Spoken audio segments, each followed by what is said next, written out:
Hello नमस्कार सभी को एक बार फिर से इस नए वीडियो पर स्वागत है। तो आज हम डिस्कस करेंगे अगले 5 से अगले 15 दिनों तक का पूरा मौसम का फोरकास्ट के बारे में। कहां पर कैसी बारिश होगी, पश्चिमी विक्षोभ और नया लो प्रेशर का लेटेस्ट अपडेट क्या है, इस पर भी डिस्कस करेंगे। और साथ ही ECM AI मॉडल का 15 दिनों का फोरकास्ट के साथ टेम्परेचर और फॉग के ऊपर भी डिस्कस करेंगे। तो सबसे पहले वीडियो को लाइक और शेयर करके चैनल को सब्सक्राइब जरूर करें, ऐसे ही लगातार जानकारी हमेशा पाने के लिए। तो आज है 6 दिसंबर और ये आज का लेटेस्ट सैटेलाइट का मैप है। तो अभी करेंटली एक कमजोर पश्चिमी विक्षोभ जम्मू कश्मीर के आसपास में सक्रिय है, लेकिन इसका कोई भी खास प्रभाव फिलहाल नहीं है। इसके साथ एक साइक्लोनिक सर्कुलेशन दक्षिणी पूर्वी बंगाल की खाड़ी में फॉर्मेशन किया है और ये सर्कुलेशन का प्रभाव से एक लो प्रेशर सिस्टम का फॉर्मेशन कर सकता है 8 या 9 दिसंबर के आसपास south central Bay of Bengal के ऊपर। और ये लो प्रेशर का रूप लेने के बाद ये तमिलनाडु और श्रीलंका की तरफ आगे बढ़ सकता है। इसका कोई भी इंटेंसिफिकेशन का संभावना फिलहाल नहीं है, लेकिन इसकी वजह से 10 दिसंबर से 15 दिसंबर तक तमिलनाडु, पुडुचेरी, कराईकल, केरला, कर्नाटका और श्रीलंका के हिस्सों पर बारिश बढ़ सकता है। इसके साथ कल से एक स्ट्रॉन्ग पश्चिमी विक्षोभ आने की संभावना है, जिससे कल से बारिश और बर्फबारी उत्तरी पाकिस्तान के साथ उत्तर भारत के पहाड़ों में इंक्रीज करेगा, जो कि कंटिन्यूसली 11 दिसंबर तक जारी रह सकता है।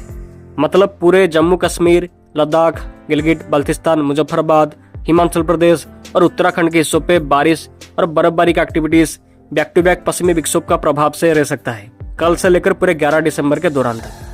और 8 दिसंबर वाला पश्चिमी विक्षोभ थोड़ा पावरफुल होगा, इसलिए इसका प्रभाव मैदानी हिस्सों पर भी हो सकता है। मतलब इसका प्रभाव से पूर्वी भारत, मध्य भारत और उत्तर पश्चिमी भारत में बारिश बढ़ सकता है।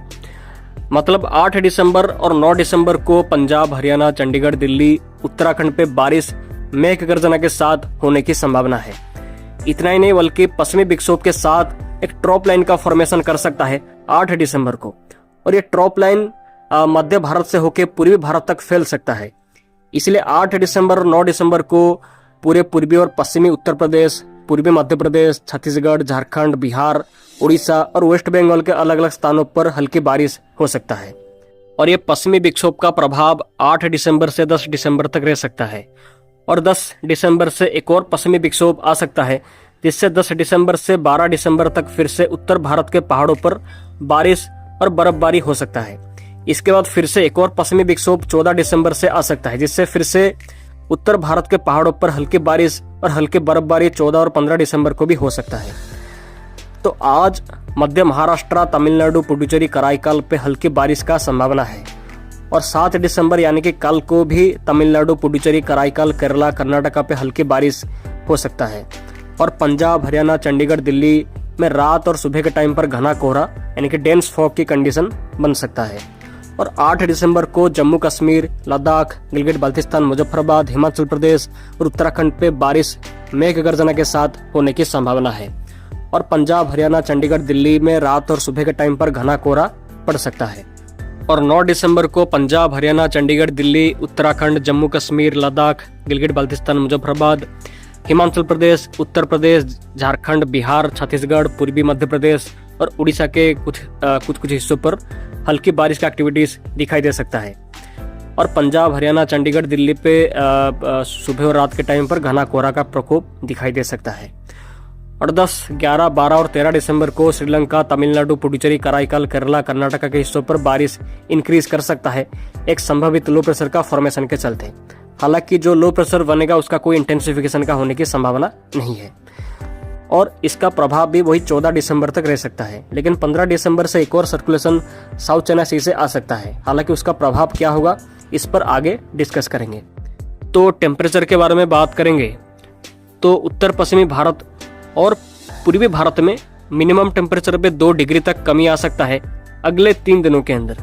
लेकिन 12 दिसंबर से पूर्वी भारत, मध्य भारत के साथ उत्तर पश्चिमी भारत के सभी राज्यों पे मिनिमम टेम्परेचर पे 3 से लेकर 5 डिग्री तक कमी आने की संभावना है। तो यहाँ पर हमने टेम्परेचर के साथ बारिश, फॉग, WD के बारे में अच्छे से डिस्कस कर लिया है। तो अब चलिए बात करते हैं ECM AI मॉडल का अगले 15 दिनों का फोरकास्ट के ऊपर। तो ये ECM AIFS मॉडल का अगले 15 दिनों का फोरकास्ट है। यहाँ पर हम देखेंगे आज से लेकर पूरे 22 दिसंबर तक का फोरकास्ट के बारे में। तो यहाँ पर हम देख सकते हैं कि लो प्रेशर और पश्चिमी विक्षोभ का प्रभाव से कहाँ पर कैसा बारिश होगा, इस पर हमने ऑलरेडी पूरा डिटेल में डिस्कस फिलहाल किया है। तो ये जो लो प्रेशर सिस्टम फॉर्मेशन करेगा 8 और 9 दिसंबर के आसपास south central Bay of Bengal के ऊपर, इसका कोई भी इंटेंसिफिकेशन का संभावना नहीं है। बस इससे दक्षिणी भारत में बारिश बढ़ सकता है 10 से लेकर 15 दिसंबर के दौरान तक। लेकिन 14 दिसंबर से एक और सर्कुलेशन साउथ चाइना सी से आने की संभावना है, जो कि शायद थोड़ा सा इंटेंसिफाई कर सकता है। लेकिन इससे अंडमान निकोबार आइलैंड पे बारिश बढ़ सकता है। भारी बारिश का एक्टिविटीज 14 दिसंबर से 20 दिसंबर के दौरान तक दिखाई दे सकता है अंडमान निकोबार आइलैंड के हिस्सों पर। लेकिन इस सिस्टम का कोई भी खास इंटेंसिफिकेशन या कोई खास इंपैक्ट का संकेत फिलहाल अभी मॉडल से नहीं है। तो मेरा नज़र लगातार ये मौसमी सिस्टम्स पर बना हुआ है। तो कोई भी चेंज अगर किसी में होगा तो मैं आपको इन्फॉर्म जरूर करूंगा। तो आज के वीडियो पे हमने हर एक चीज़ पर डिटेल में डिस्कस किया है। तो ऐसे ही जानकारी लगातार पाने के लिए मेरे चैनल को अभी सब्सक्राइब जरूर करें, वीडियो को लाइक और शेयर भी जरूर करें। तो आज के वीडियो में इतना ही। आप सभी का दिन शुभ हो। धन्यवाद।